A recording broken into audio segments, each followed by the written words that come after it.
ആകാശവാണി.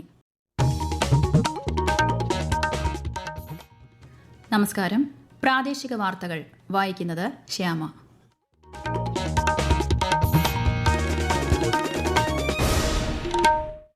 പ്രധാന വാർത്തകൾ.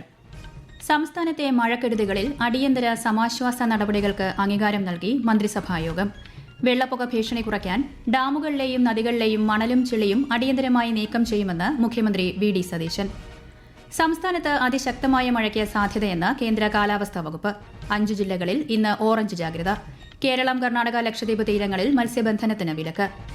സുപ്രീം കോടതിയിലെ ജഡ്ജിമാരുടെ എണ്ണം 37 വർദ്ധിപ്പിക്കുന്ന ഭേദഗതി ബില്ലിന് പാർലമെന്റിന്റെ അംഗീകാരം. നടപടികൾ പൂർത്തിയാക്കി ഇരുസഭകളും ഇന്നത്തേക്ക് പിരിഞ്ഞു. സമരം ചെയ്യുന്ന വിദ്യാർത്ഥികളോട് അധികൃതർ സംയമനത്തോടെ ഇടപെടണമെന്ന് CJP പ്രതിഷേധവുമായി ബന്ധപ്പെട്ട ഹർജിയിൽ സുപ്രീംകോടതി.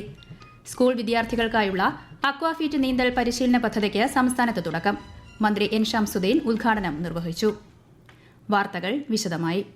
സംസ്ഥാനത്ത് മഴക്കെടുതിയും വെള്ളപ്പൊക്കവും നേരിടുന്നതിന് അടിയന്തര സമാശ്വാസ നടപടികൾക്ക് അംഗീകാരം നൽകി മന്ത്രിസഭായോഗം. പ്രളയബാധിതർക്കുള്ള ധനസഹായം വർദ്ധിപ്പിച്ചതിന് പുറമെ ദുരിതാശ്വാസ പ്രവർത്തനങ്ങൾ കൂടുതൽ കാര്യക്ഷമമാക്കുന്നതിന് ജില്ലാ കളക്ടർമാർക്ക് സമ്പൂർണ്ണ അധികാരവും ആവശ്യമായ ഫണ്ടും നൽകിയതായും മുഖ്യമന്ത്രി വി.ഡി. സതീശൻ വാർത്താസമ്മേളനത്തിൽ പറഞ്ഞു. ദുരിതാശ്വാസ ക്യാമ്പുകളിൽ ഭക്ഷണം, ബയോ ടോയ്ലറ്റുകൾ ഉൾപ്പെടെയുള്ള സൌകര്യങ്ങൾ ഒരുക്കും. ദുരന്ത നിവാരണ രംഗത്ത് നിർമ്മിത ബുദ്ധി അധിഷ്ഠിത ഡാം മാനേജ്മെന്റ് സംവിധാനം നടപ്പാക്കുമെന്നും അദ്ദേഹം പറഞ്ഞു. വെള്ളപ്പൊക്ക ഭീഷണി കുറയ്ക്കുന്നതിനായി ഡാമുകൾ, നദികൾ എന്നിവിടങ്ങളിലെ മണലും ചെളിയും അടിയന്തരമായി നീക്കം ചെയ്യും. മുതലപ്പൊഴി വിഷയത്തിൽ സർക്കാരിന്റെ ഭാഗത്തുനിന്ന് അടിയന്തര ഇടപെടലുകൾ ഉണ്ടാകുമെന്നും മുഖ്യമന്ത്രി ഉറപ്പു നൽകി. സംസ്ഥാനത്ത് അതിശക്തമായ മഴയ്ക്കും ശക്തമായ കാറ്റിനും സാധ്യതയെന്ന് കേന്ദ്ര കാലാവസ്ഥാ വകുപ്പ്. ഇന്ന് പത്തനംതിട്ട, കോട്ടയം, ഇടുക്കി, കണ്ണൂർ, കാസർഗോഡ് ജില്ലകളിൽ ഓറഞ്ച് ജാഗ്രതയും 7 ജില്ലകളിൽ മഞ്ഞ ജാഗ്രതയും നൽകിയിട്ടുണ്ട്. നാളെ പത്തനംതിട്ട, ആലപ്പുഴ, കോട്ടയം, ഇടുക്കി, എറണാകുളം, കണ്ണൂർ, കാസർഗോഡ് ജില്ലകളിലും മറ്റന്നാൾ 5 ജില്ലകളിലും ഓറഞ്ച് ജാഗ്രതയാണ്. കേരളം, കർണാടക, ലക്ഷദ്വീപ് തീരങ്ങളിൽ ശനിയാഴ്ച വരെ മത്സ്യബന്ധനത്തിന് വിലക്ക് ഏർപ്പെടുത്തി.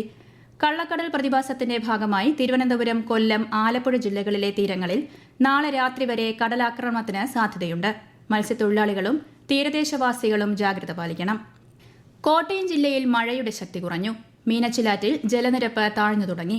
എന്നാൽ കോട്ടയം നഗരത്തിലും പടിഞ്ഞാറൻ മേഖലയിലും വെള്ളക്കെട്ട് തുടരുകയാണ്. വിശദാംശങ്ങളുമായി ആകാശവാണി കോട്ടയം ജില്ലാ പ്രതിനിധി ദേവിക എസ്. നായർ.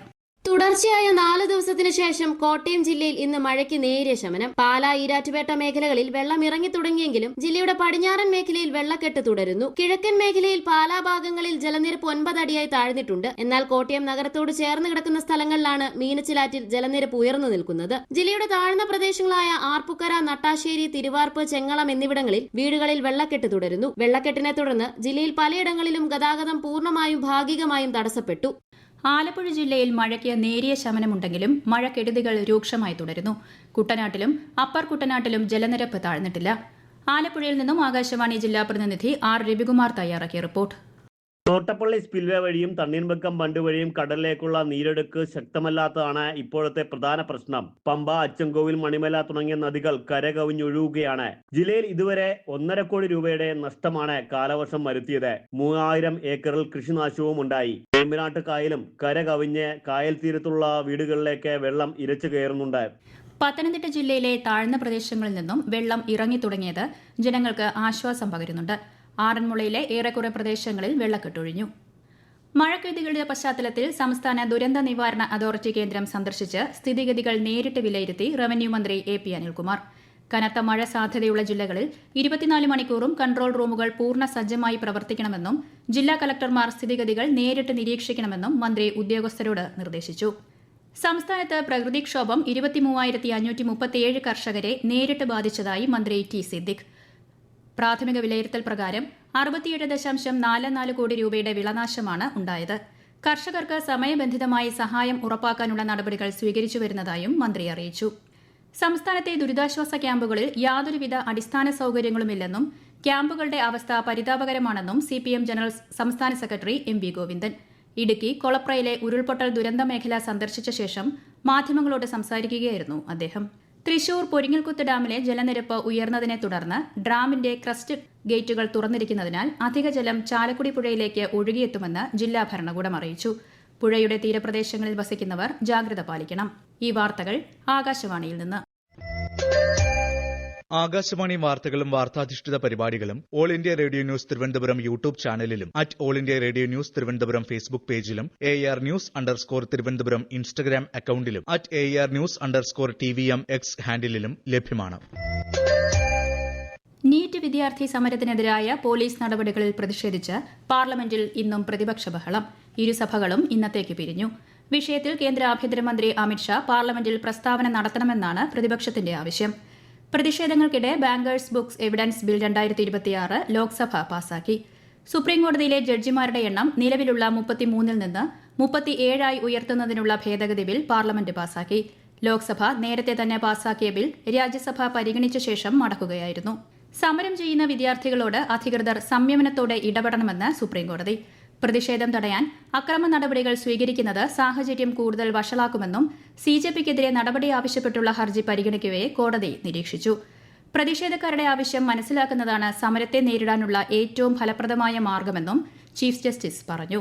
അക്വാഫീറ്റ് നീന്തൽ പരിശീലന പദ്ധതിയിലൂടെ ആദ്യഘട്ടത്തിൽ 14,000 വിദ്യാർത്ഥികൾക്ക് പരിശീലനം നൽകുമെന്ന് മന്ത്രി N. ഷംസുദ്ദീൻ. പദ്ധതിയുടെ സംസ്ഥാനതല ഉദ്ഘാടനം തിരുവനന്തപുരത്ത് നിർവഹിക്കുകയായിരുന്നു മന്ത്രി. നീന്തൽ അറിയുക എന്നത് കായികപരമായ കഴിവ് മാത്രമല്ല, ജീവൻ രക്ഷാ നൈപുണ്യം കൂടിയാണെന്ന് അദ്ദേഹം പറഞ്ഞു. ഓരോ ജില്ലയിലും 1000 കുട്ടികൾക്ക് പരിശീലനം ലഭ്യമാക്കുമെന്നും വിദ്യാഭ്യാസ മന്ത്രി അറിയിച്ചു. ഓണത്തോടനുബന്ധിച്ച് അധിക ബസ് സർവീസുകൾ നടത്താനൊരുങ്ങി KSRTCയും തമിഴ്നാട് കർണാടക ട്രാൻസ്പോർട്ട് കോർപ്പറേഷനുകളും. ഈ മാസം 18 മുതൽ സെപ്റ്റംബർ 2 വരെയാണ് സ്പെഷ്യൽ സർവീസുകൾ ഏർപ്പെടുത്തുന്നത്. കൂടുതൽ വിവരങ്ങളുമായി തിരുവനന്തപുരത്ത് നിന്ന് ആകാശവാണി ലേഖകൻ സ്മിതി M. പള്ളുരുത്തി.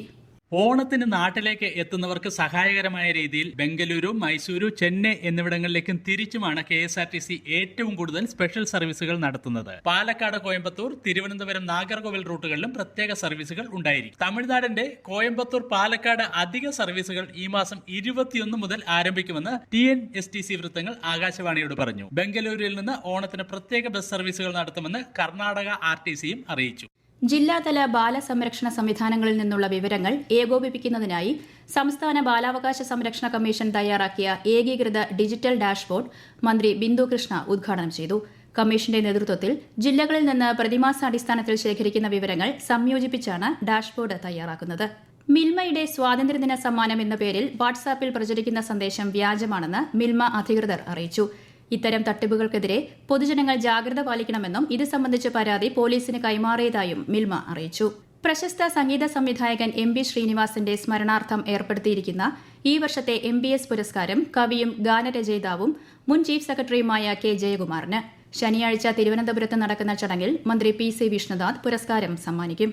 രാജ്യത്തെ ഓഹരി വിപണികളിൽ നേട്ടം. സെൻസെക്സ് 152 പോയിന്റ് ഉയർന്ന് 78,581-ലും നിഫ്റ്റി 10 പോയിന്റ് നേട്ടത്തിൽ 24,625-ലും വ്യാപാരം അവസാനിപ്പിച്ചു. സ്വർണ്ണവിലയിൽ വർധന. പവന് 2,080 രൂപ കൂടി 1,07,880 രൂപയും ഗ്രാമിന് 13,460 രൂപയുമാണ് ഇന്നത്തെ വില. കണ്ണൂർ പയ്യന്നൂരിൽ വൻ സ്പിരിറ്റ് വേട്ട. കർണാടക രജിസ്ട്രേഷൻ ലോറിയിലെ ചാക്കുകൾക്കിടയിൽ കന്നാസുകളിൽ സൂക്ഷിച്ചിരുന്ന 7,000 ലിറ്റർ സ്പിരിറ്റാണ് എക്സൈസ് സംഘം പിടികൂടിയത്. പ്രധാന വാർത്തകൾ വീണ്ടും. സംസ്ഥാനത്തെ മഴക്കെടുതികളിൽ അടിയന്തര സമാശ്വാസ നടപടികൾക്ക് അംഗീകാരം നൽകി മന്ത്രിസഭായോഗം. വെള്ളപ്പൊക്ക ഭീഷണി കുറയ്ക്കാൻ ഡാമുകളിലെയും നദികളിലെയും മണലും ചെളിയും അടിയന്തരമായി നീക്കം ചെയ്യുമെന്ന് മുഖ്യമന്ത്രി VD സതീശൻ. സംസ്ഥാനത്ത് അതിശക്തമായ മഴയ്ക്ക് സാധ്യതയെന്ന് കേന്ദ്ര കാലാവസ്ഥാ വകുപ്പ്. 5 ജില്ലകളിൽ ഇന്ന് ഓറഞ്ച് ജാഗ്രത. കേരളം, കർണാടക, ലക്ഷദ്വീപ് തീരങ്ങളിൽ മത്സ്യബന്ധനത്തിന് വിലക്ക്. സുപ്രീംകോടതിയിലെ ജഡ്ജിമാരുടെ എണ്ണം 37 വർദ്ധിപ്പിക്കുന്ന ഭേദഗതി ബില്ലിന് പാർലമെന്റിന്റെ അംഗീകാരം. നടപടികൾ പൂർത്തിയാക്കി ഇരുസഭകളും ഇന്നത്തേക്ക് പിരിഞ്ഞു. സമരം ചെയ്യുന്ന വിദ്യാർത്ഥികളോട് അധികൃതർ സംയമനത്തോടെ ഇടപെടണമെന്ന് CJP പ്രതിഷേധവുമായി ബന്ധപ്പെട്ട ഹർജിയിൽ സുപ്രീംകോടതി. സ്കൂൾ വിദ്യാർത്ഥികൾക്കായുള്ള അക്വാഫിറ്റ് നീന്തൽ പരിശീലന പദ്ധതിക്ക് സംസ്ഥാനത്ത് തുടക്കം. മന്ത്രി N. ഷംസുദ്ദീൻ ഉദ്ഘാടനം നിർവഹിച്ചു. പ്രാദേശിക വാർത്തകൾ കഴിഞ്ഞു. അടുത്ത വാർത്താ പ്രക്ഷേപണം രാത്രി 7:25-ന്.